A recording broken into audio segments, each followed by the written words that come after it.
అందరికీ నమస్కారం. Welcome to our channel. AP మరియు తెలంగాణకు సంబంధించి వివిధ విద్యా ఉద్యోగ సమాచారం అనేది ఈ వీడియోలో చూద్దాం. వివిధ పత్రికల్లో ఇచ్చినవి వివరాల్లోకి వెళ్తే ఇంటర్ స్పాట్ షురూ అని ఇవ్వడం అనేది జరిగింది. నేటితో మిగిలిన ఇంటర్మీడియట్ పరీక్షలు 16 నుంచి పూర్తి స్థాయిలో మూల్యాంకనం అనేది చేస్తామనే విషయాన్ని ఇచ్చినాడు. ఏప్రిల్ 3వ వారంలోనే ఫలితాలు ఇస్తామనే విషయాన్ని ఇవ్వడం అనేది జరిగింది. ఇంకా పూర్తి వివరాలు అనేది ఒకసారి చూస్తే ఇంటర్మీడియట్ జవాబు పత్రాల మూల్యాంకన ప్రక్రియ మొదలైంది. ఈ నెల 16 నుంచి ఈ ప్రక్రియ మరింత ఊపందుకుంటారు తెలియజేస్తున్నారు. నెల రోజుల పాటు ఇది కొనసాగుతుందని, పరీక్ష ముగిసిన వెంటనే విద్యార్థుల సమాధాన పత్రాలను మూల్యాంకన కేంద్రాల అంటే స్పాట్ వాల్యుయేషన్కు తరలిస్తారు. ఈ ఏడాది inter first year second year కలిపి 10 లక్షల మంది ఎగ్జామ్స్ అనేది రాయడం జరిగింది. దీన్ని దృష్టిలో ఉంచుకొని మూల్యాంకన కేంద్రాలను కూడా పెంచడం అనేది జరిగింది. ఇంటర్ పరీక్షలు గురువారం ముగియనున్న నేపథ్యంలో మూల్యాంకనం చేయాల్సిన అధ్యాపకులు కొందరు ఇన్విజిలేషన్ విధుల్లోనే ఉన్నారు. పరీక్షలు ముగిసిన వెంటనే వీరు కూడా స్పాట్ భాగస్వాములు అవుతారని ఇంటర్ పరీక్షల విభాగం తెలియజేస్తుంది. ఈ ఏడాది నుంచి మూల్యాంకనాన్ని ఆన్లైన్లో పూర్తి స్థాయిలో చేపట్టాలని భావిస్తున్నారు. కానీ ప్రభుత్వం నుంచి ఆమోదం లభించకపోవడంతో ఎప్పట్లాగే సాధారణ పద్ధతిలో మూల్యాంకనం అనేది చేస్తున్నారు. నిరంతర పర్యవేక్షణ అనేది ఉంటుందని ఇచ్చినాడు. ఇంటర్ ఫస్ట్ ఇయర్ సెకండ్ ఇయర్కి సంబంధించి 60 లక్షల వరకు ఈ సమాధాన పత్రాలు అటువంటాయి.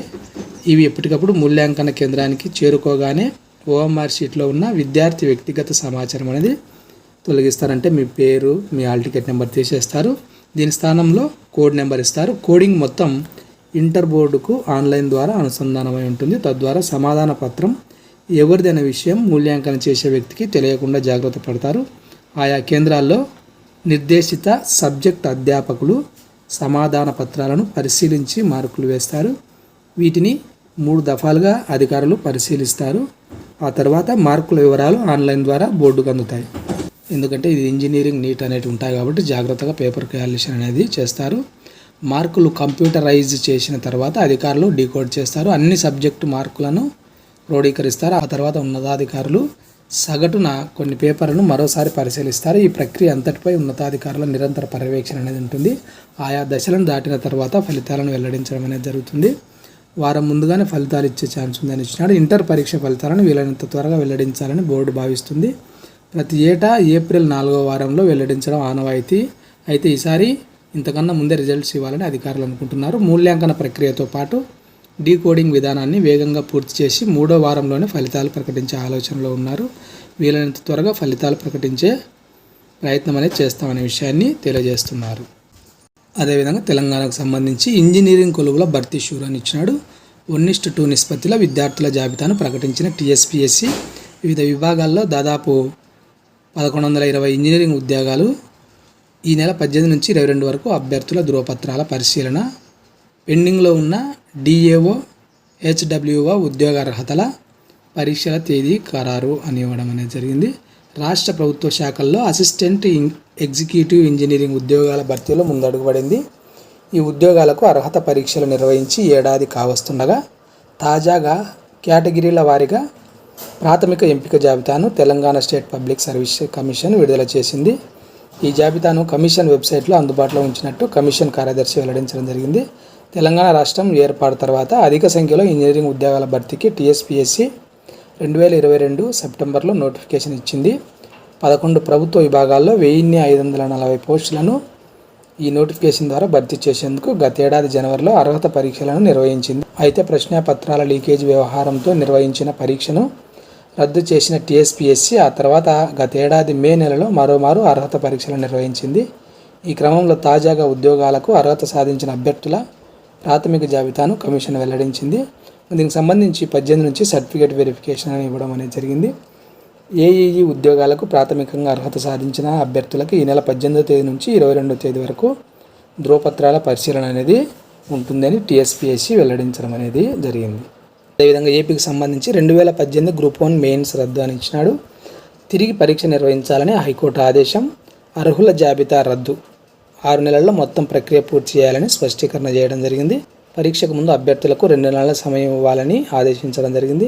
నిబంధనల మేరకే మూల్యాంకనం చేయాలని ఉత్తర్వులు జారీ చేయడం అనేది జరిగింది.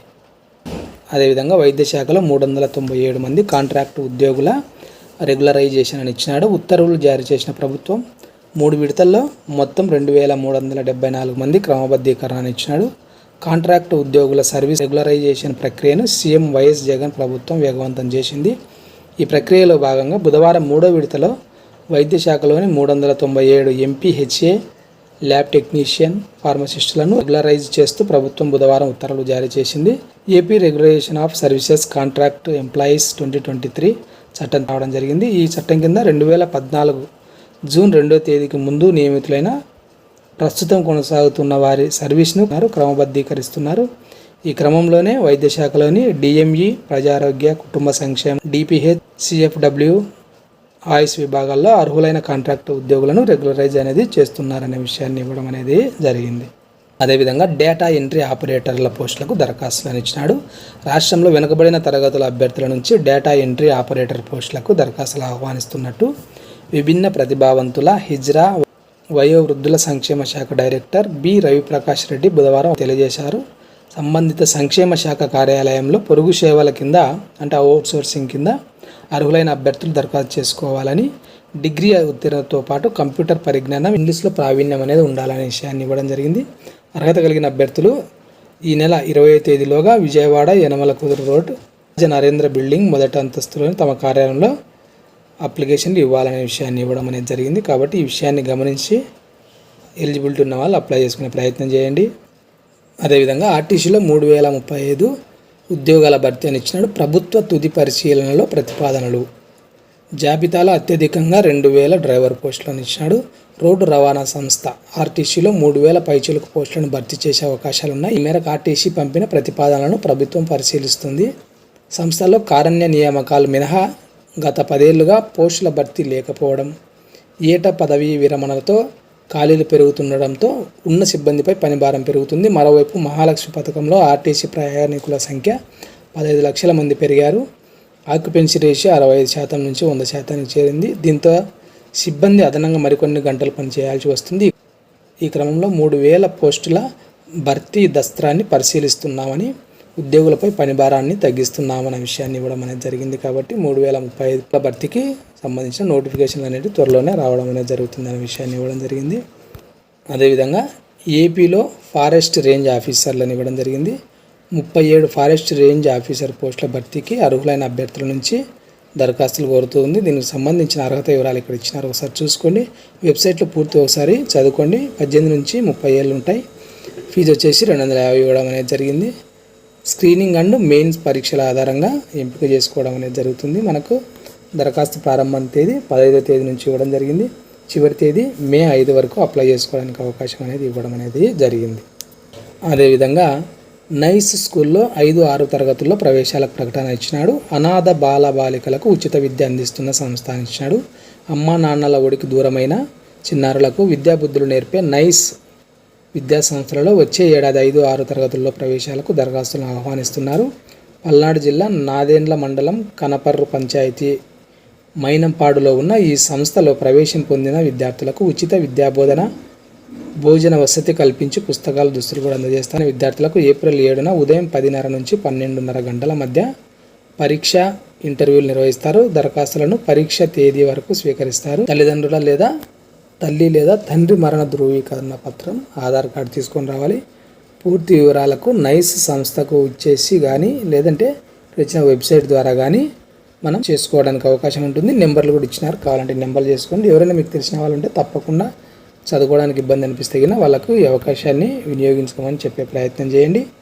ఇంకా 10వ తరగతి పరీక్షా కేంద్రాలు ఉన్న పాఠశాలలకు సెలవులు అని ఇచ్చినాడు. 10వ తరగతి పరీక్షల కేంద్రాలు అయిన పాఠశాలలకు 18వ తేదీ నుంచి 23వ తేదీ వరకు సెలవులు అనేవి ఉంటాయి.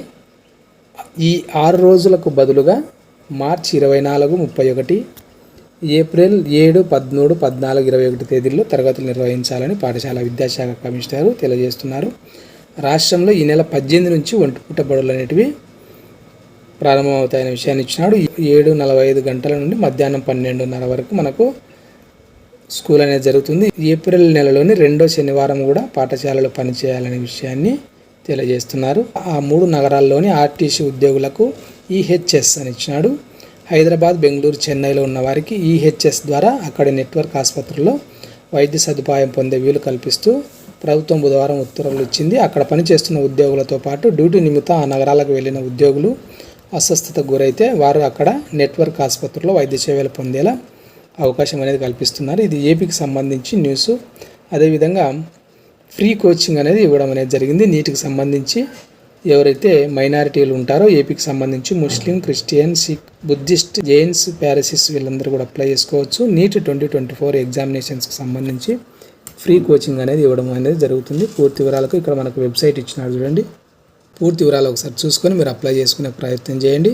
అడ్రస్ ఇచ్చినారు చూడండి. Centre for educational development of minorities, opposite Swathi theatre, Bhavanipuram, Vijayawada అని ఇవ్వడం అనేది జరిగింది. ఫోన్ నెంబర్లు కూడా ఇచ్చినాడు, నోట్ చేసుకోండి. ఎవరైనా మీ ఫ్రెండ్స్ ఎవరు అంటే నీటికి సంబంధించి ఫ్రీ కోచింగ్ అనేది ఇస్తారు కాబట్టి వాళ్ళకు కూడా తెలియజేసే ప్రయత్నం అనేది చేయండి.